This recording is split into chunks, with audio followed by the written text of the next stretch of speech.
안녕하세요. 오늘 수업은 내 인생에 관한 질문들이란 주제로 진행하겠습니다.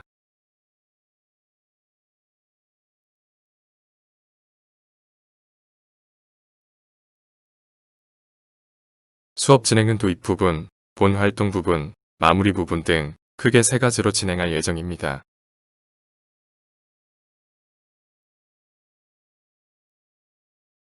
먼저 사례를 통해 인생에 대한 질문이 왜 필요한 것인지에 대해 생각해 보겠습니다.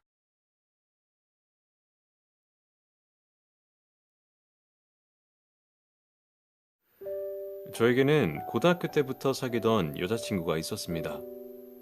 아침에 같이 학교를 가고, 같이 밥을 먹고, 같이 수업을 듣고, 같이 하교하고, 심지어 같은 대학교에 진학하기까지 했죠. 서로가 서로를 신뢰하고 진심으로 사랑하고 있다고 생각했고, 이 행복한 생활은 영원할 줄 알았습니다. 하지만 이별은 갑작스럽게 찾아왔습니다.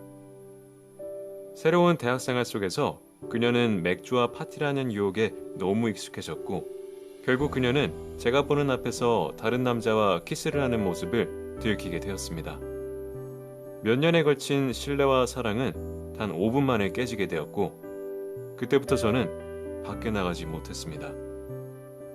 몇 달을 페인처럼 지내다가 평소에 지내던 친구가 연락을 왔습니다. 기분 전환 겸 자신이 드라이브를 시켜준다는 것이었죠.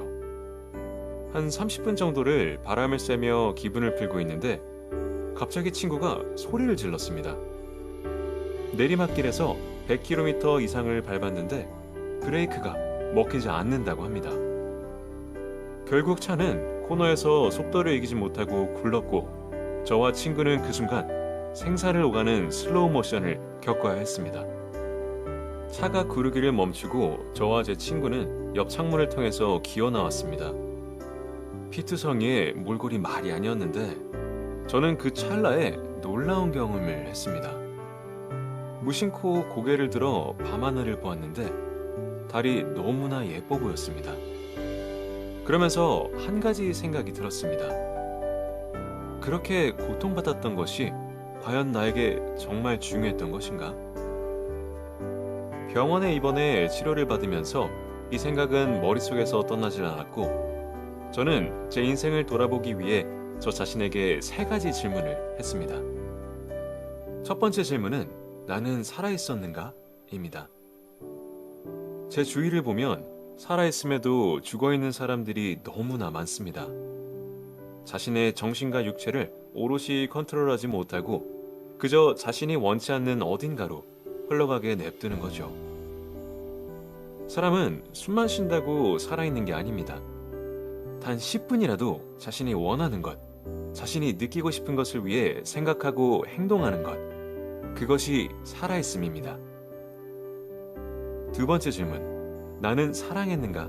입니다. 저는 사랑에는 세 가지 단계가 있다고 생각합니다.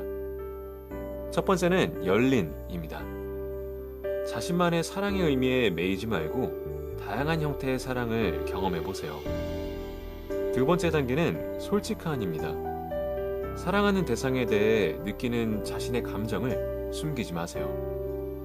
오히려 당장의 관계를 위해 감정을 숨겨버리는 것은 그 사람에 대한 또 다른 형태의 불신입니다. 마지막 단계는 완전한입니다. 상대방의 모든 것을 사랑하려고 노력해야 합니다. 설령 그 사람이 결점이 있다고 해도 이조차 사랑하는 것이 사랑의 마지막 단계입니다. 세 번째 질문, 나는 중요했는가? 입니다. 여러분은 오늘 누군가에게 중요한 존재가 되어 주었습니까? 정말 도움이 필요한 사람들을 도와주고 여러분의 가치와 행동이 많은 사람들에게 위로와 기쁨이 되어 주었습니까? 굳이 남으로부터 중요감을 얻지 않아도 스스로를 중요하다고 느끼는 태도도 필요합니다. 많은 사람들이 저에게 묻습니다. 젊은 나이에 어떻게 많은 사람들의 존경을 받으며 행복하게 살 수 있는지 말이죠.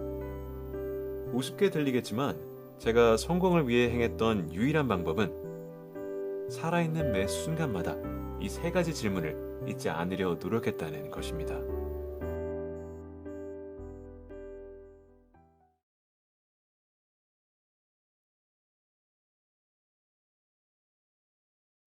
주인공이 겪은 일과 주인공이 인생을 돌아보기 위해 떠올리는 세 가지 질문을 생각해 봅시다.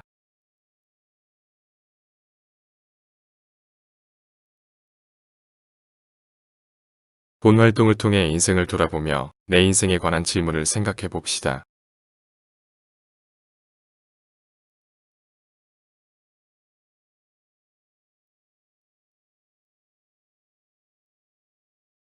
본 활동에서는 사례를 알아보고 거기서 생각해 볼 수 있는 인생에 관한 질문과 중요한 가치에 대해 생각해 보겠습니다.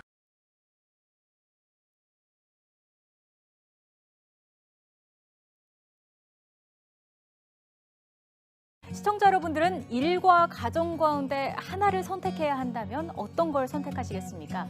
물론 가정이라고 답하실 분들이 많겠죠. 하지만 운동선수에게는 일생일대의 영광이라고 할 수 있는 우승컵이 코앞에 있는 상황이라면 쉽지 않은 선택일 겁니다.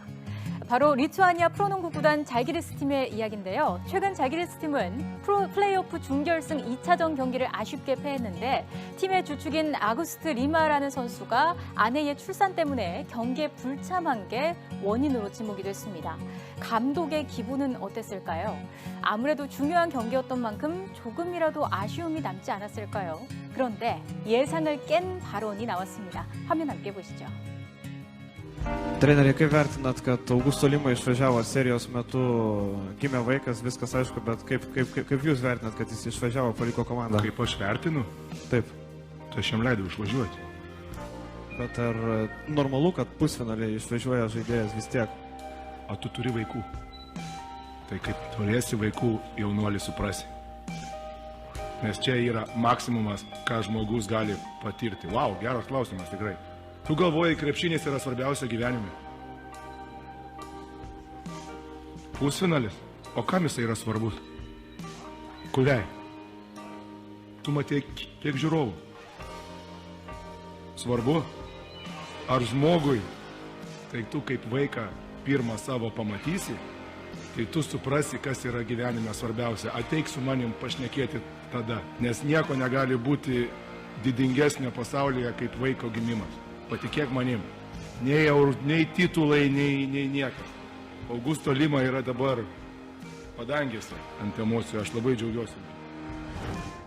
질문을 한 기자 적지 않이 민망했을 것 같습니다. 리마 선수는 감독의 배려 덕분에 세상에 두 번 다시 느끼지 못할 아이와의 감동적인 첫 만남을 무사히 치를 수 있었습니다.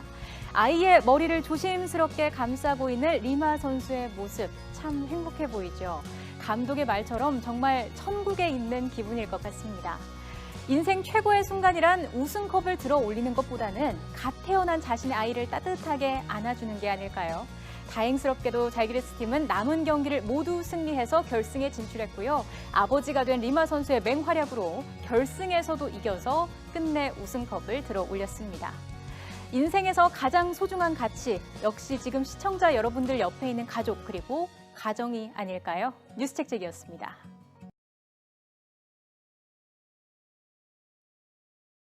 내 인생에서 중요하게 생각하는 것은 무엇인가요?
내 인생에서 후회했던 경험이 있었다면 어떤 내용이었나요?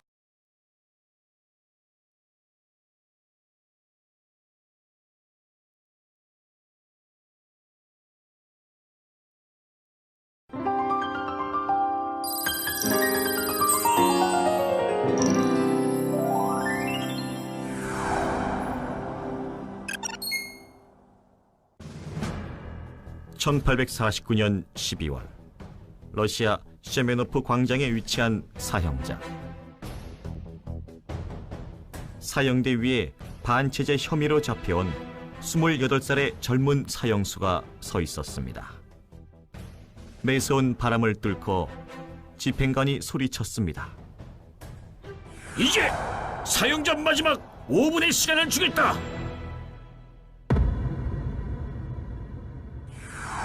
사형수는 절망했습니다. 내 인생이 이제 5분 후면 끝이라니. 남은 5분 동안 무엇을 할 수 있을까? 그는 먼저 가족과 동료들을 생각하며 기도했습니다. 사랑하는 나의 가족과 친구들, 부디 먼저 떠나는 나를 용서하고 나 때문에 너무 많은 눈물을 흘리지 마십시오. 그리고 너무 슬퍼하지도 마십시오. 집행관은 2분이 지남을 알렸습니다. 후회할 시간도 부족하구나. 난 왜 그리 헛된 시간 속에서 살았을까? 찰나의 시간이라도 내게 더 주어졌으면. 마침내 집행관은 마지막 1분을 알렸습니다. 사형수는 두려움에 떨며 주위를 둘러보았습니다. 매서운 칼바람도 이제는 느낄 수 없겠구나. 나의 맨발을 타고 올라오는 땅의 냉기도 더 이상 느낄 수가 없겠구나. 더 이상 볼 수도 없고 만질 수도 없겠구나. 모든 것이 아쉽고 아쉽다. 사형수는 처음으로 느끼는 세상의 소중함에 눈물을 흘렸습니다. 자, 이제 집행을 시작하겠어. 사람들의 발자국 소리가 들리고 저편에서 사격을 위해 대열을 이루는 소리가 들렸습니다. 살고 싶다. 살고 싶다. 조금만 더. 조금이라도. 탄환을 장전하는 소리가 먼저 그의 심장을 뚫었습니다. 바로 그 순간 멈추시오! 멈추시오! 한 병사가 소리치며 형장으로 달려왔습니다. 사형 대신 유배를 보내라는 황제의 전갈이 도착한 것이었습니다. 가까스로 사형은 멈췄고 사형수는 죽음의 문턱에서 극적으로 돌아올 수 있었습니다. 그 사형수가 바로 러시아의 대문호 도스토예프스키였습니다. 죽음의 문턱에서 돌아온 그날 밤, 도스토예프스키는 담담한 어조로 동생에게 편지를 썼습니다. 지난 일들을 돌이켜보고 실수와 게으름으로 허송세월했던 날들을 생각하니 심장이 피를 흘리는 듯하다. 인생은 신의 선물. 모든 순간은 영원의 행복일 수도 있었던 것을 조금 더 젊었을 때 알았더라면 이제 내 인생은 바뀔 것이다. 다시 태어난다는 말이다. 이후 시베리아에서 보낸 4년의 유배 생활은 그의 인생에서 가장 값진 시간이 됐습니다. 혹한 속에서 무려 5kg에 넘는 족쇄를 매단 채 지내면서도 그는 창작 활동에 몰두했습니다. 글쓰기가 허락되지 않았던 유배 생활이었지만 시간을 낭비할 수 없어 종이 대신 머릿속으로 소설을 쓰기 시작했고 심지어 그 모든 것을 외워버리기까지 했습니다. 유배 생활을 마친 후 세상 밖으로 나온 도스토예프스키는 인생은 5분의 연속이라는 각오로 글쓰기에 매달렸고 1881년 눈을 감을 때까지 수많은 불후의 명작을 발표했습니다. 죄와 벌, 카라마조프의 형제들, 영원한 만남 등 지금까지도 널리 사랑받는 작품을 쓴 도스토예브스키. 그는 훗날 소설 백지에서 사형대위 최후의 5분을 다음과 같이 수레하였습니다.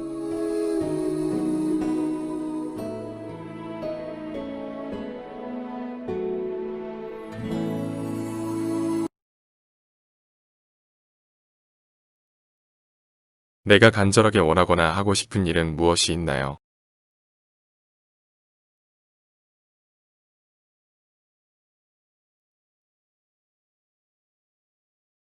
정리활동에서는 앞서 공부한 내용을 토대로 내 인생을 돌아보며 할 수 있는 질문들에 대해 정리해보는 시간을 갖겠습니다.